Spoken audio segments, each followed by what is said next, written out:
नमस्कार। YouTube channel के Sunday classes में मैं मुकेश सर उपस्थित हूं। आज क्लास 10th 10वीं वर्ग के इतिहास की पुस्तक का जो तीसरा लेसन है उसको लेकर के, जिसका नाम है हिंद चीन में राष्ट्रवादी आंदोलन, नेशनल मूवमेंट इन हिंद चीन। अब जरा सोचिए कि यह जो क्षेत्र है ना चाइना में है और ना ही हिंदुस्तान में है, लेकिन इस क्षेत्र का जो नाम है वह हिंद चीन है। तो कहीं ना कहीं इसके जो इतिहास है वह चाइना और हिंदुस्तान दोनों से जुड़ा हुआ है। और यहाँ के जो भी राष्ट्रवादी लोग मिलेंगे, राष्ट्रवादी व्यक्तित्व अगर इसमें दिखेगा, नाम थोड़े से डिफिकल्ट होंगे, वह थोड़ा सा चाइना को टच करता हुआ नाम होगा। और ये अगर चैप्टर को देखें हम तो परीक्षा के लिहाज से काफी महत्वपूर्ण है।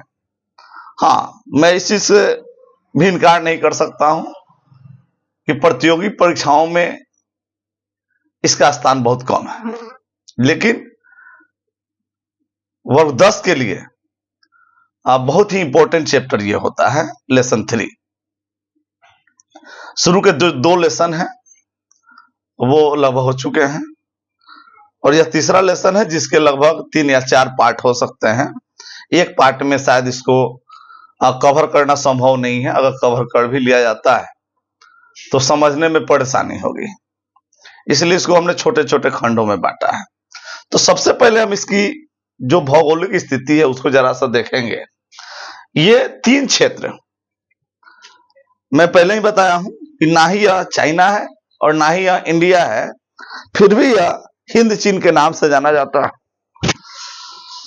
और इसमें प्रमुखतः 3 क्षेत्र आते हैं। 3 क्षेत्र में कंबोडिया, लाओस और वियतनाम। कंबोडिया जानते ही हैं, अक्षर तो ये कंबोडिया, जिसको हम लोग अंकोर वाट मंदिर से प्रसिद्ध मानते हैं कंबोडिया को, लाओस इसका ऊपरी क्षेत्र और वियतनाम, यही 3 क्षेत्र जो है वह हिंद चीन के नाम से जाने जाते हैं। लेकिन हमारे कहने से यह हिंद चीन नहीं हो जाता है। इसकी कुछ ऐतिहासिक परिप्रेक्ष्य में हम अगर इसको देखें तो चाइना और हिंदुस्तान का जो ऐतिहासिक प्रभाव रहा है उसका संबंध इससे है। तो चलिए हम पहले सबसे पहले इसका भौगोलिक बनावट हम देखते हैं, और हमने जो इसका नाम दिया है वह हिंद चीन का इतिहास, यानी आज हम इसका ज्योग्राफिकल हिस्ट्री देखेंगे। तो दक्षिण पूर्व यानी एशिया के दक्षिण और पूर्वी भाग में अवस्थित एक तत्कालीन अगर नजर डाले तो लगभग इसकी जो एरिया है, अर्थात इसका जो क्षेत्रफल है वह 3 लाख किलोमीटर स्क्वायर है। 3 लाख किलोमीटर स्क्वायर है। बहुत बड़ा क्षेत्र नहीं कह सकते हैं, लेकिन बहुत छोटा भी नहीं। और यह एक प्रायद्वीप है। प्रायद्वीप, भारत भी एक प्रायद्वीप है, यानी ऐसा क्षेत्र जो 3 तरफ से जल से घिरा हुआ हो वह प्रायद्वीप कहलाता है। तो भारत भी एक प्रायद्वीप है, यह भी 3 तरफ से समुद्र से घिरा हुआ है। तो ये जो हिंद चीन है ये भी लगभग 3 तरफ से समुद्र से घिरे हुए हैं, इसलिए यह एक प्रायद्वीप है। तो सबसे पहले ये जान लीजिए कि जो हिंद चीन का क्षेत्र है वह एक प्रायद्वीपीय क्षेत्र है, प्रायद्वीप है। इसमें कौन कौन से क्षेत्र आते हैं तो मैं पहले ही चर्चा किया हूं कि कंबोडिया, लाओस और वियतनाम, 3 क्षेत्र मिलकर के ये हिंद चीन कहलाते हैं। वर्तमान की स्थिति में इसकी जो उत्तरी सीमा है, अर्थात जो ऊपरी सीमा है, वह म्यांमार से लगता है, बर्मा से लगता है। उत्तरी सीमा, उत्तरी, और साथ में केवल उत्तरी ही नहीं, इसका जो पश्चिमी सीमा है, उत्तरी और पश्चिमी सीमा, वह म्यांमार से लगता है। म्यांमार, जो कभी वर्मा के नाम से जाना जाता था, और 1 अप्रैल 1935 को यह भारत यानी ब्रिटिश इंडिया से अलग हुआ। पहले अलग हुआ करता था, लेकिन जब ब्रिटिश सत्ता यहां पर स्थापित हुई थी तो यह म्यांमार भारत के साथ जुड़ गया, यानी ब्रिटिश इंडिया का हिस्सा बना। लेकिन 1 अप्रैल 1935 यानी 1935 के भारत शासन अधिनियम के द्वारा बर्मा को फिर से अलग राष्ट्र बना दिया गया था। तो उत्तरी और पश्चिमी दो क्षेत्रों में, दो तरफ से यह म्यांमार से घिरा हुआ है। उत्तरी सीमा भी म्यांमार से, पश्चिमी सीमा भी म्यांमार से। लेकिन इसकी जो दक्षिणी सीमा है, दक्षिण में इसके चीन सागर है। दक्षिण में चीन सागर,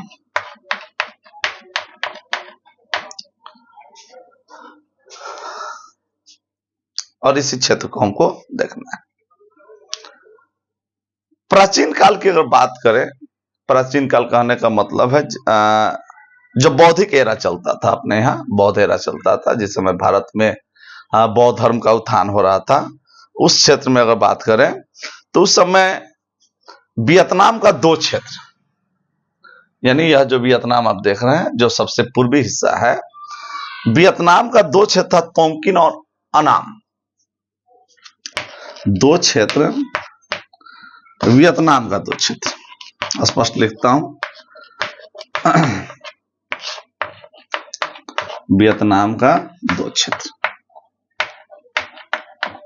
कौन कौन? तोंकिन और अनाम।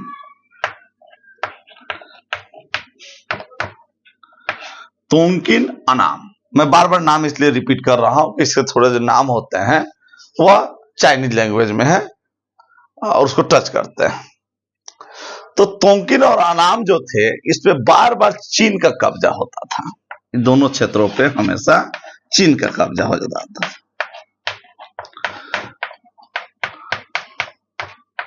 और यह जो चीन है वह आज वाला चीन नहीं है, वह इतनी शक्तिशाली चीन नहीं हुआ करता था। और बार बार किसी क्षेत्र पर किसी राष्ट्र का कब्जा हो जाए, वह जब चाहे तो कब्जा कर ले, फिर वहां का शासक मजबूत हो, फिर आजाद हो जाए वो, फिर कोई शासक यहां से बदले और उस पर कब्जा कर ले।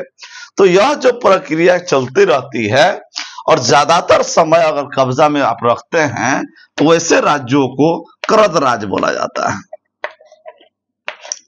यह करद का मतलब कहीं ना कहीं कर्ज से है, यानी उसका कर्जदार राज्य कहलाता है करद राज्य। अर्थात जब हमारी इच्छा हुई हमने शासन कर लिया, नहीं शासक कमजोर हुआ फिर वह स्वतंत्र हो गया, तो ये करद राज की श्रेणी में आते थे। अर्थात चाइना जो था जब मजबूत होता था तो इन दोनों क्षेत्रों पे खास करके तोंकिन और अनाम, और उस समय तोंकिन और अनाम जो थे समृद्ध राज्य हुआ करते थे, संस्कृति में, खनिज में, खाद्यान्न में, अनुत्पादन में। तो उसका ऐतिहासिक महत्व था, इसलिए उस पर बार बार कब्जा हो जाता था, तोंकिन और अनाम। और उसी तरह यह परंपरा चलती रहती थी। लेकिन चीन के बार बार कब्जा करने के बावजूद भी अब वियतनाम ने अपनी संस्कृति, अपनी धरोहर और अपनी भाषा को बरकरार रखा। ये बहुत बड़ी चीज है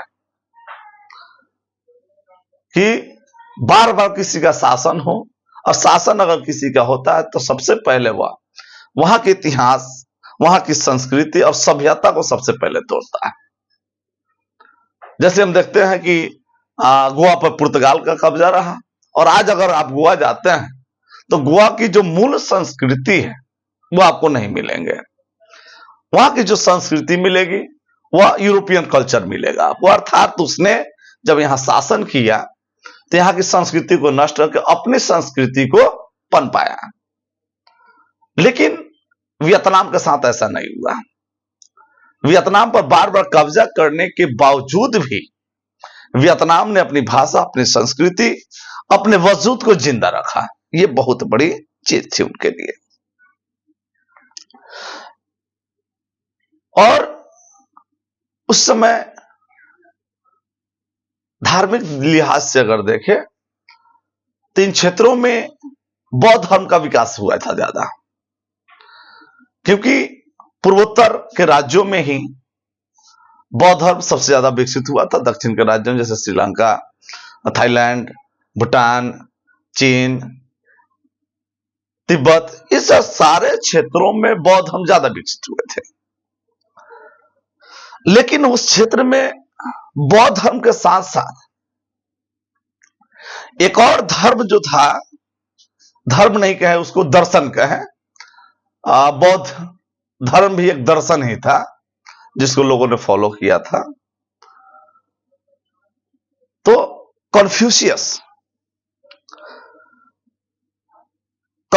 दर्शन का भी प्रभाव उस क्षेत्र पर पड़ा, बौद्ध के साथ साथ कन्फ्यूशियस।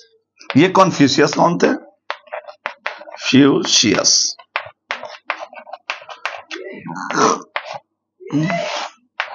कन्फ्यूशियस एक दार्शनिक थे।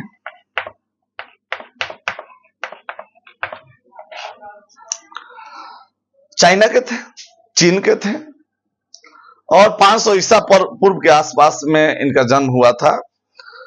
लेकिन इनकी जो दर्शन थे, किसी भी दार्शनिक का आप देखिएगा प्रभाव जो होता है वह कुछ समय बाद में होता है, तत्क्षण उनका प्रभाव नहीं हो पाता है। चाहे वो प्लूटो रहे हो, चाहे वो अरस्तु रहे हो, यहां तक कि कार्ल मार्क्स का जो दर्शन रहा है उनके मरने के बाद में प्रभावशाली रहा है। तो कन्फ्यूशियस के जो दर्शन थे वो 4वीं सदी में आकर के ज्यादा जोर पकड़ा, उसके दर्शन प्रभावशाली रहे। तो बौद्ध के साथ साथ कन्फ्यूशियस का, यानी हिंदुज्म का वहां पे प्रभाव कम रहा। तो ये थे वियतनाम। यानी वियतनाम को फिर से एक बार अगर हम देख ले तो वियतनाम के 2 क्षेत्रों पे बार बार तोंगकिन और अनाम पर चाइना का कब्जा होता था, और चाइना का शासक जब मजबूत कमजोर होता था तो ये राज्य स्वतंत्र हो जाते थे। फिर चाइना में कोई मजबूत शासक होता था तो वे अपना शासन कर लेते। तो इस प्रकार यह परंपरा चलती रही। लेकिन वियतनाम ने अपनी संस्कृति, अपनी लिपि, अपनी भाषा को बरकरार रखा, और बौद्ध और जो कन्फ्यूशियस की दर्शन थे वह प्रभावशाली रहा। अब थोड़ी सी हम चलते हैं लाओस और कंबोडिया के क्षेत्रों पे, क्योंकि ये दोनों सटे हुए हैं और यह तीनों मिलाकर के ही हिंद चीन की श्रेणी में आते हैं।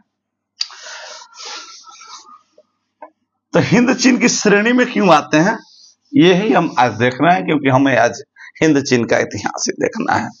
तो हमने एक वियतनाम देख लिया, अब वियतनाम के बाद में हम चलते हैं कंबोडिया और लाओस पर। लाओस जो है, कंबोडिया पर भारतीय संस्कृति का भी प्रभाव था। क्यों था, चलिए थोड़ा सा देखते हैं। लगभग 4वीं सदी में, 4th सेंचुरी, 4वीं सदी में कंबोडिया पर, यानी लाओस और कंबोडिया पर भारतीय संस्कृति का प्रभाव पड़ना शुरू हो गया, क्योंकि उसी समय यहां पे कंबुज राज की स्थापना हुई थी। कंबुज राजवंश, और ये जो कंबुज राजवंश थे ये भारत के थे, यानी भारतवंशी थे। तो हम यूं कह सकते हैं कि 4th सेंचुरी में एक भारतीय राजवंश यानी कंबोज वंश की वहां सत्ता स्थापना हुई। और कंबोज जो था, कंबुज भारतीय संस्कृति का केंद्र हुआ करता था उस समय। और यह वहीं से चौथी शताब्दी से भारतीयों की शासन यानी उस वंश की स्थापना होती है और वहां से भारतीयों द्वारा शासन शुरू होता है। तो जिस देश के शासक होंगे, और यह कंबुज वंश जो था वह संपूर्ण रूप से एक हिंदूवादी शासक थे, यानी हिंदू थे, तो निश्चित है वे जिस धर्म को होंगे, अगर शासन कहीं करते हैं, अपनी सत्ता स्थापित करते हैं, तो अपनी संस्कृति से उस क्षेत्र को प्रभावित करेंगे। और लगभग 800 वर्षों तक कंबुज राजवंश का शासन चला और 12वीं सदी तक, 12वीं सदी में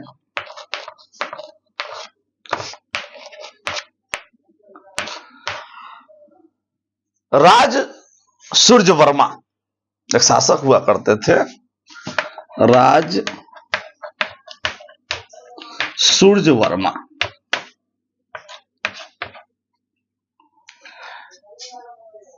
इनके ये द्वितीय थे, प्रथम राज सूर्यवर्मा के पुत्र थे, और इन्होंने अंकोर वाट में अंकोर मंदिर का निर्माण कराया, या इसको हम अंकोर वाट का मंदिर कहते हैं।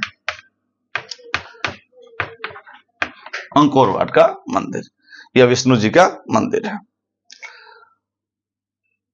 ये राज सूर्यवर्मा द्वितीय जो थे यह लगभग कंबुजे वंश के थे, लेकिन 800 वर्ष शासन करने के बाद इनकी नंबर आता है, यानी चौथी शताब्दी में कंबुज राजवंश की स्थापना हुई थी, और 12वीं सदी में राज सूर्यवर्मा ने अंकोर वाट मंदिर का निर्माण कराया, जो आज भी जितने भारत विश्व के हिंदू मंदिर हैं उसमें सबसे प्रमुख स्थान अंकोर वाट मंदिर का है। लोग आज भी घूमने जाते हैं।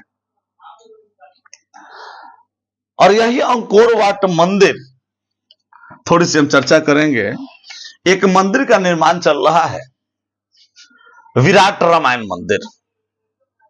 यह पूर्वी चंपारण जिले के चकिया केसरिया पथ पर कथवलिया में अवस्थित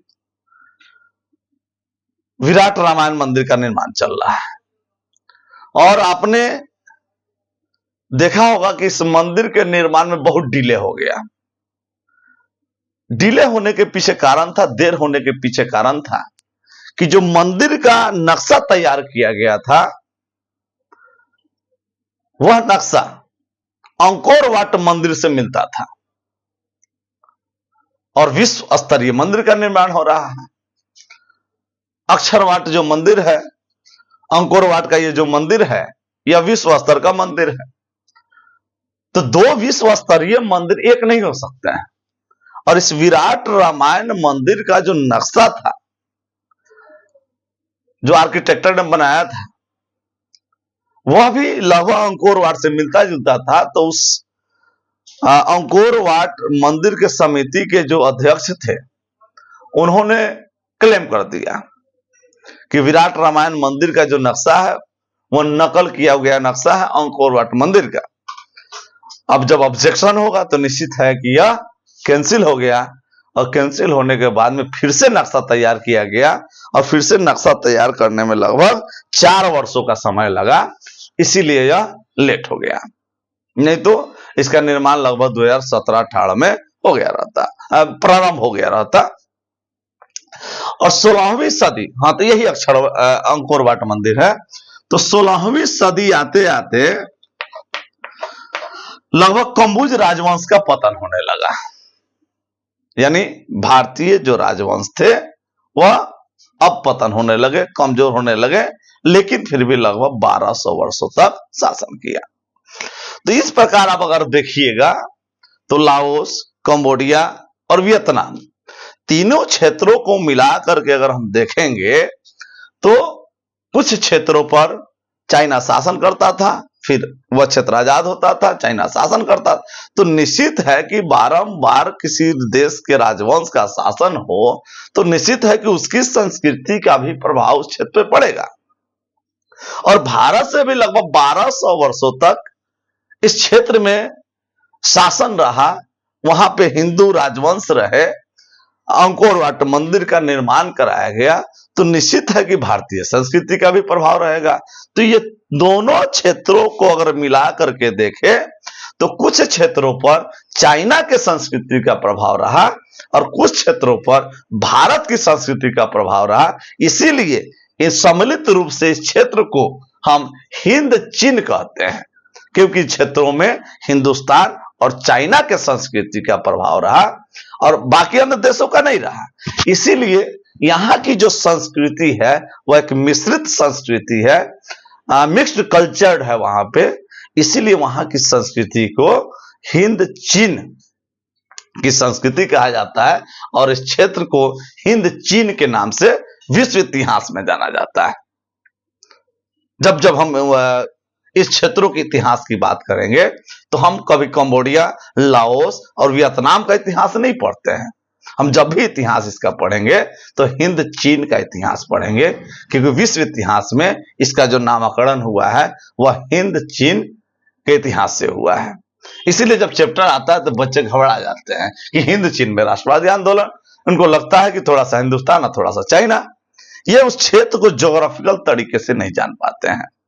तो आज मुझे जो फोकस करना था इसके ज्योग्राफिकल हिस्ट्री पर फोकस करना था कि यह क्षेत्र वियतनाम, कंबोडिया और लाओस जो है वह हिंद चीन क्यों।